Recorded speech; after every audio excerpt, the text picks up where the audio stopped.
Hello friends, જય જિનેન્દ્ર બધાને અમર ભાવના બ્લોગમાં આપનું સ્વાગત છે. ફ્રેન્ડ્સ, આજે આપણે બનાવ્યા છે દાળ પકવાન. ચાલો જમવા માટે દાળ પકવાન. અહીંયા હરવીશભાઈ રમે છે, હું ને અમર ત્યાં જમી લઈ કજિયા કરે ત્યારમાં. ચાલો ફ્રેન્ડ્સ.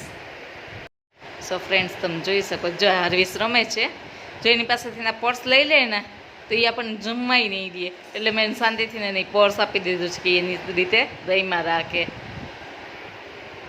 અહીંયા આપણે પકવાનની પ્રિપરેશન ચાલુ કરીએ છીએ ફ્રેન્ડ્સ. પકવાનમાં મેં આ ઘઉં અને મેંદાના લોટના પકવાન કર્યા છે. મોટી મોટી રોટલી આપણે વણીએ ને એવી રીતે વણી લેવાની, પછી તરી લેવાના. સૂકી ભાજી છે, બટેકાને બાફી લીધા છે, અને એની અંદર મેં નાખ્યું છે ધાણા જીરું, મીઠું, મરચું, હળદર, એટલી જ વસ્તુ નાખી છે.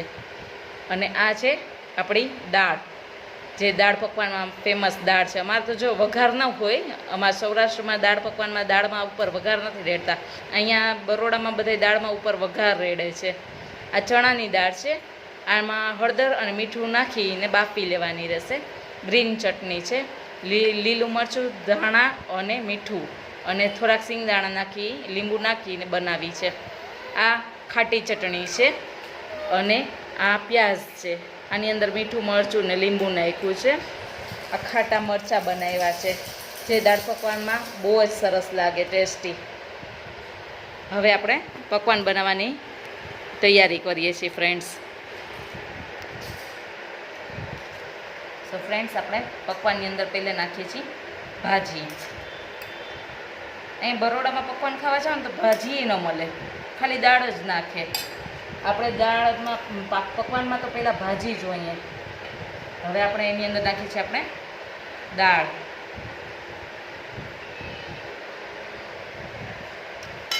હવે એડ કરીએ છીએ આપણે ચટણી.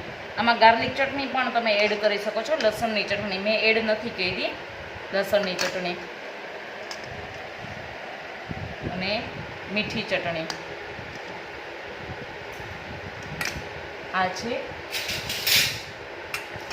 પ્યાજ,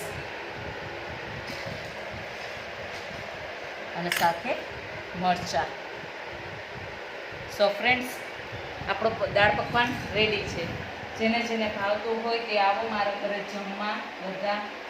બધા આવો ફ્રેન્ડ્સ. ચાલો, મારો વિડીયો પસંદ આવે તો મારા વિડીયોને લાઈક કરો, શેર કરો, કોમેન્ટ કરો અને સબસ્ક્રાઈબ કરો. ચાલો ફ્રેન્ડ્સ, આવજો. જય જિનેન્દ્ર બધાને.